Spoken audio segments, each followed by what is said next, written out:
Em 1767, o rei Carlos III da Espanha expulsou os jesuítas do Chile, temendo que os jesuítas lhe roubassem o reino. E dentre os jesuítas expulsos estava um padre de origem judaica, o padre Manuel Lacunza, o qual foi para a Itália em 1768 e publicou na Espanha, em 1811, o livro A Vinda do Messias em Glória e Majestade. Anos mais tarde, em 1827, o ministro presbiteriano, o escocês Edward Irving, traduziu e publicou as ideias de Lacunza na língua inglesa.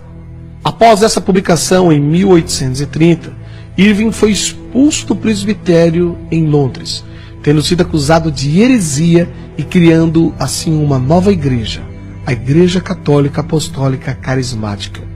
Irving tinha como membro de sua igreja Margaret MacDonald, uma jovem neófita de apenas 15 anos de idade, a qual, depois de tanto ouvir os discursos de Lacunza e de Irving, teve diversos sonhos, nos quais se diziam que Jesus voltaria em 2 vezes, depois haveria um milênio e não haveria tribulação para o povo de Deus, como os cristãos atuais diziam. Irving havia se especializado em escatologia, a doutrina dos acontecimentos do fim do mundo, e se julgava conhecedor dos assuntos apocalípticos. Irving então juntou tudo isso e divulgou esses ensinos no jornal O Relógio Matutino. Nessa mesma época apareceu William Miller, fundador das doutrinas adventistas, o qual previu que o retorno de Jesus se daria entre 1843 a 1844. Quando percebeu que Cristo não veio, Miller tratou rapidamente de mudar as suas ideias e as suas datas, e inúmeros seguidores o abandonaram. Porém, um grupo permaneceu e fundaram assim a Igreja Adventista do Sétimo Dia. Tempos depois, em 1859, um maçom, John Nelson Darby, estudante de direito, pregador anglo-irlandês, organizou as ideias do padre jesuíta Lacunza, de Irving, de Margaret MacDonald. Darby ensinou que a igreja seria arrebatada antes da grande tribulação, que para ele duraria 7 anos. E Darby também reinterpretou a Bíblia, criando as doutrinas dispensacionalistas. Os ensinos de Darby foram amplamente disseminados ao redor do mundo quando um pseudo-advogado maçom norte-americano chamado Cyril Scofield publicou a Bíblia de Estudo Scofield. Segundo relatos da época, Scofield foi um advogado maçom, acusado de corrupção e que se entregou à bebida e, como consequência, separou-se de sua esposa e de seus filhos, abandonando-os. Tempos depois, se tornou membro da Igreja Congregacional e trabalhou com Moody. Scofield divulgou amplamente o sistema teológico, desde Lacunza até Darby, o qual afirmava que o retorno de Jesus Cristo ocorreria antes da grande tribulação, e, portanto, os cristãos não deveriam preocupar-se tanto assim. Após ter sido ordenado, Scofield casou-se novamente e passou a fazer conferências bíblicas e distribuindo na América cursos bíblicos por correspondência. Scofield imitou Charles Taze Russell, o fundador da seita Testemunhas de Jeová, o qual afirmava que Jesus voltaria de modo invisível em 1874, seguido por um outro retorno em 1914. Em 1909, Scofield publicou a primeira edição da Bíblia que leva o seu nome. Ele foi patrocinado por banqueiros que tiveram interesse de que essa nova doutrina fosse divulgada. Entre eles estava Henry Drummond, um rico banqueiro inglês e envolvido com ocultismo e práticas de hipnose. Foram distribuídas nos Estados Unidos gratuitamente milhares de cópias dessa nova Bíblia de estudo, a Bíblia de Estudo Scofield. A partir dessa nova crença, mudou-se a mentalidade dos cristãos americanos e, em seguida, de todo o mundo. A maior parte dos cristãos passaram a crer que não mais passarão pela grande tribulação, e se não forem arrebatados na primeira vinda de Cristo, poderão ser na segunda vinda. Juntando-se a isso, surgiu o escritor de ficção Tim LaHaye, que popularizou através de livros e diversos filmes as ideias da Bíblia de Estudo Scofield. E Tim LaHaye lançou também a sua própria Bíblia, a Bíblia de Estudos Tim LaHaye. Os filmes de Tim LaHaye são ficção, como ele mesmo diz, e mostram as ideias de Lacunza, de Irving, de Miller, de Darby, de Scofield, os quais afirmam que a vinda de Jesus, isto é, o arrebatamento, não será visível, mas será um rapto, uma espécie de sequestro, e que os cristãos que não forem arrebatados poderão ir na segunda vinda ou nos 1000 anos que seguirão.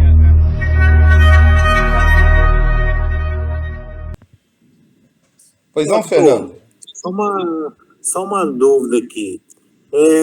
Para quem acredita que a igreja vai ser arrebatada antes da tribulação, né?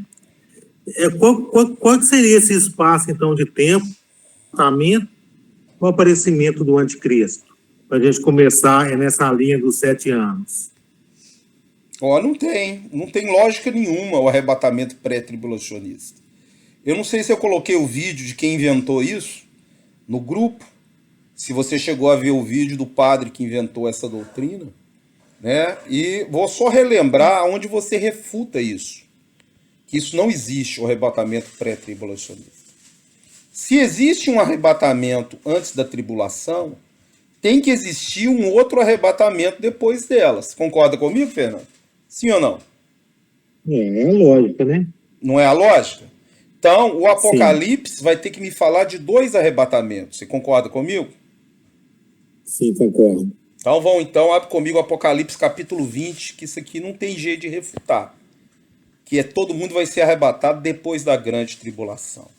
Abre comigo o Apocalipse capítulo 20, verso 4. Vamos lá. Vi também tronos, e nestes sentaram-se aqueles aos quais foi dado autoridade de julgar. Vi ainda as almas dos decapitados por causa do testemunho de Jesus, bem como por causa da palavra de Deus. Tantos quanto não adoraram a besta, nem tampouco a sua imagem, e não receberam a marca na fronte e na mão, e viveram e reinaram com Cristo durante 1000 anos. Os restantes dos mortos não reviveram, até que se completasse os 1000 anos. Esta é a primeira ressurreição. Então, Fernando, eu estou vendo na primeira ressurreição, pessoas que vieram da grande tribulação, pessoas que não aceitaram a marca e morreram por causa disso, pessoas que não adoraram a besta, nem o império e morreram. Eu te pergunto, se essa é a primeira ressurreição, aonde está a ressurreição dos antes da tribulação? Essa aqui tinha que ser a segunda, não a primeira. Tá ouvindo, Fernando? Entendeu ou não? Entendi. Tranquilo. Olha aqui, ó. Essa é a primeira ressurreição. E nessa primeira ressurreição, tem gente que não aceitou a marca, que morreu, que estava na grande tribulação, correto? Sim. Então eles não podiam estar na primeira, eles tinham que estar na segunda, né? Porque os da primeira foram aqueles que foram arrebatados antes. Então é uma doutrina furada. Vamos continuar lendo. Agora, quem vai a segunda ressurreição, para que é? Vamos ver. Olha o verso 6. Bem-aventurado e santo é aquele que tem parte na primeira ressurreição. Sobre esse, a segunda morte não tem autoridade. Pelo contrário, serão sacerdotes de Deus e de Cristo e reinarão com eles 1000 anos. Só tem uma ressurreição para reinar com Cristo 1000 anos. E a segunda, para que é? Os mortos sem Cristo. Olha aqui agora. Verso 11. Você sabe o que é a segunda morte? De que está livre quem foi arrebatado na primeira ressurreição, que é depois da grande tribulação, do sol escurecer e a lua não dar sua claridade? Eles não vão passar pela segunda morte. E o que é a segunda morte? Abre comigo Apocalipse capítulo 20, verso 14. Esses aí são da segunda ressurreição, que são sem Cristo e aqueles que nasceram e morreram no milênio. Nós já estamos reinando no céu. Ó. Vamos ver o que... Nós estamos livres disso aqui. Ó. Apocalipse 20, verso 14. Então a morte e o inferno foram lançados para dentro do lago de fogo. Esta é a segunda morte, o lago de fogo. Então nós temos uma ressurreição para a salvação, um arrebatamento para a salvação. E ele é depois da grande tribulação. E quem não for nesse, está lascado já. Vai levantar no outro, que é para o lago de fogo. Então agora, Fernando, só essa pergunta dele é muito importante, porque vários pastores seguiram a doutrina desse maçom. Tem um pastor maçom que criou essa doutrina do arrebatamento pré-tribulacionista, que é o filme Deixados para Trás, aquela... Escreveu uma Bíblia todinha comentada, chama Bíblia Scofield. Isso foi difundido no sul dos Estados Unidos, nos meios dos batistas, e foi espalhado pelo mundo. Que tem dois arrebatamentos, um da Igreja Santa e o outro da Igreja Meia Boca. O que é a Igreja Meia Boca? A Igreja Meia Boca, o anticristo é a lixa. Vai polir a Igreja Meia Boca, mas todo mundo é salvo. Tanto os antes da tribulação, quanto os depois, mesmo os crentes que tiver meia boca. Não é isso que a Bíblia diz. A Bíblia diz buscar a sua santificação, Hebreus 12, 14, sem a qual ninguém verá o Senhor. Não existe meia boca quem vai subir meia boca. Só vai subir quem é santo.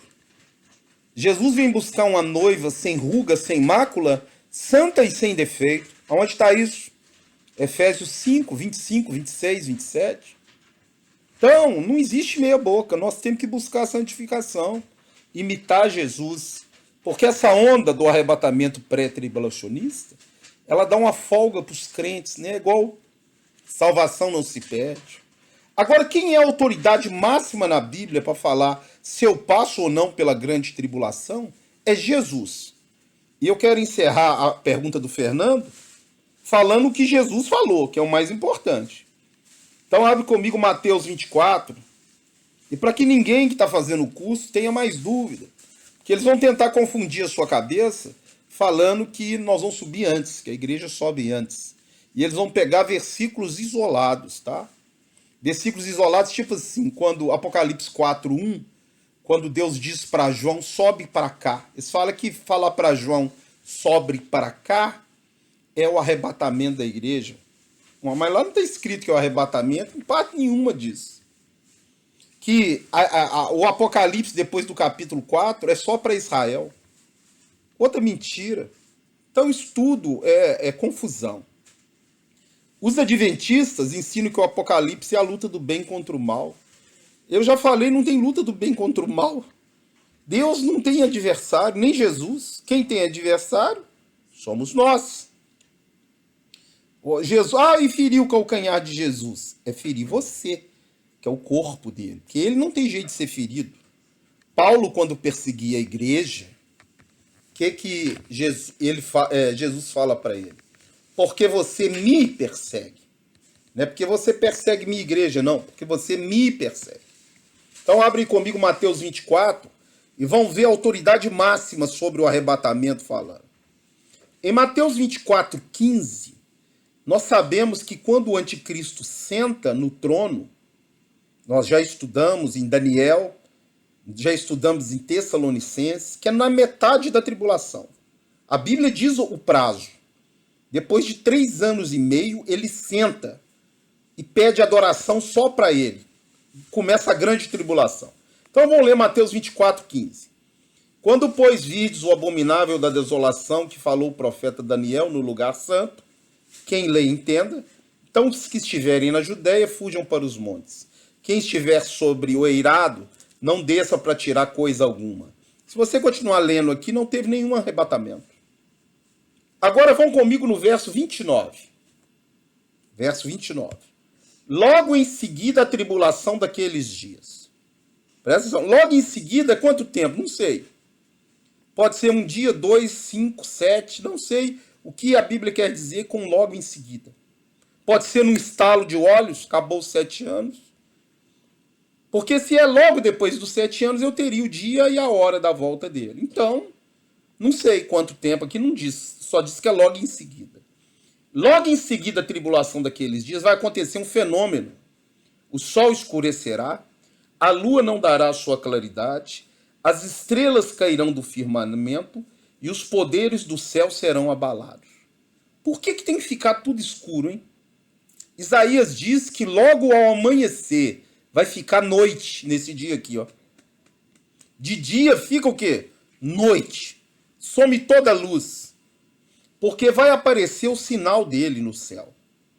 Jesus falou que como o relâmpago sai do Oriente até o Ocidente, assim será a vinda dele. Todo olho vai ver, porque vai estar sem sol, sem luz, sem estrela. E aqui diz o seguinte, ó, verso 30. Então aparecerá no céu o sinal do Filho do Homem. Todos os povos da terra se lamentarão e verão o Filho do Homem, vindo sobre as nuvens do céu com poder e muita glória. Então, agora, o arrebatamento é agora. Ele enviará os seus anjos com grande clangor de trombeta.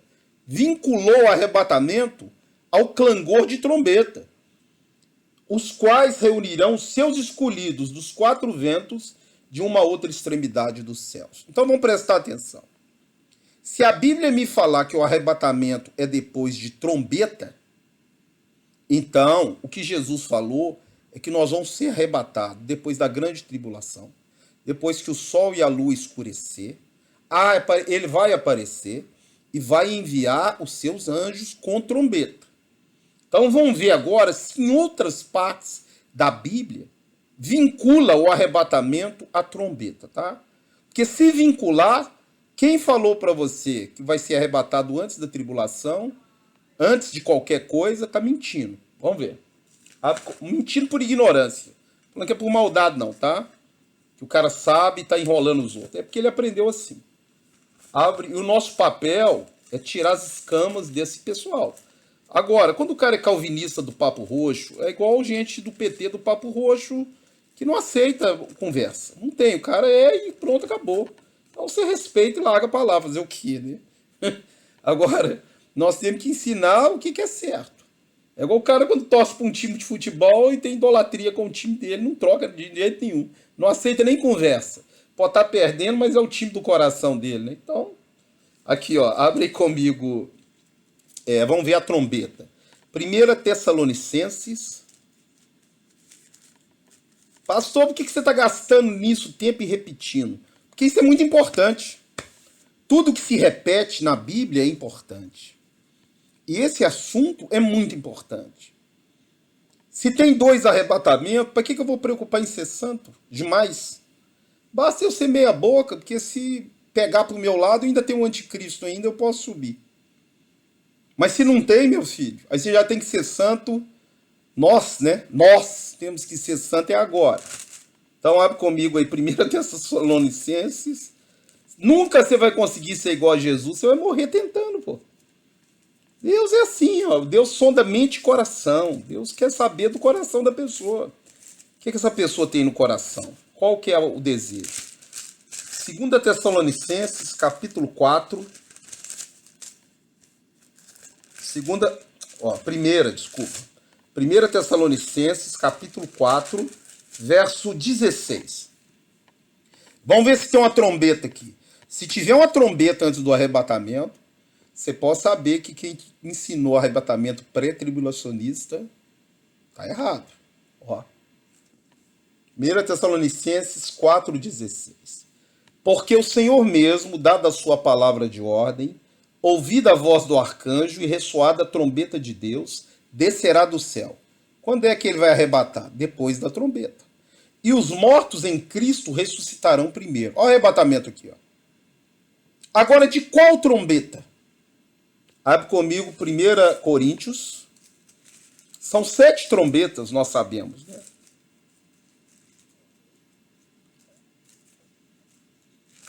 1 Coríntios, capítulo 15.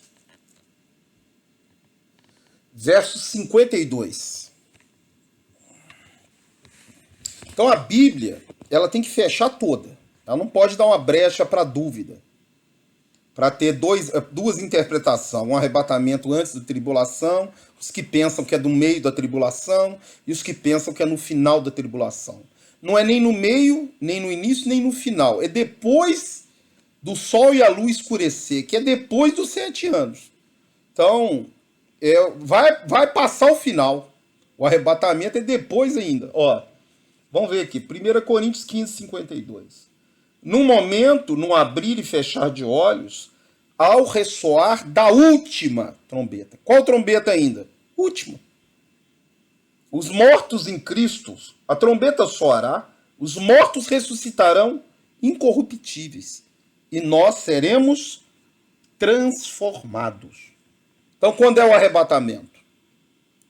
Acabou a grande tribulação, sinal no céu, aparece o sinal do Filho do Homem, ele envia os anjos com a trombeta e arrebata a igreja. Tá aí, ó. Isso é o que a Bíblia diz. Não tem duas interpretações, eu não posso pegar a parábola de Jesus para falar que tem dois. Parábola é uma história para ensinar a verdade. Eu tenho que pegar o que está claro. Porque se é arrebatado antes, Paulo acabou de mentir aqui. Ele está falando que é depois da trombeta. Então lá antes não fala que vai tocar trombeta nenhuma antes. Em Mateus 24 não fala nada. Abre aí agora, vamos ver se fecha com Apocalipse o que nós estamos estudando. Se é na última trombeta mesmo, né? A importância de conhecer, né?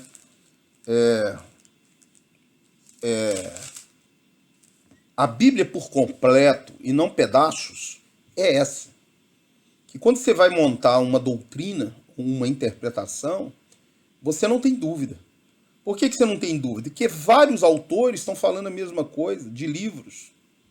Não é um falando, não é em cima de história, de parábola, é em cima daquilo que eles estão falando direto. Abre aí, ó, Apocalipse 11, 15.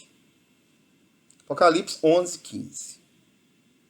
O sétimo anjo tocou a trombeta, e houve no céu grandes vozes dizendo: o reino do mundo se tornou de nosso Senhor e do seu Cristo, e ele reinará pelos séculos dos séculos. Olha aí, o arrebatamento. Você vai ver agora que vai distribuir o galardão. Abre aí, ó. Apocalipse 11, tocou a sétima trombeta, nós vamos subir e vamos para o tribunal de Cristo, para galardão. É a primeira ressurreição e única de quem está salvo para reinar com ele. Ó. Apocalipse 11, 18. Na verdade, as nações enfureceram, chegou, porém, a tua ira, o tempo determinado para serem julgados mortos, para se dar o galardão aí, ó.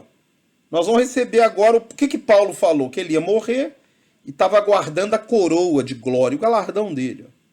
Então o galardão, ele é dado depois da sétima trombeta. Quando ela tocar, a gente vai ressuscitar, vamos para o tribunal de Cristo e vamos receber o nosso galardão. Beleza, Fernando?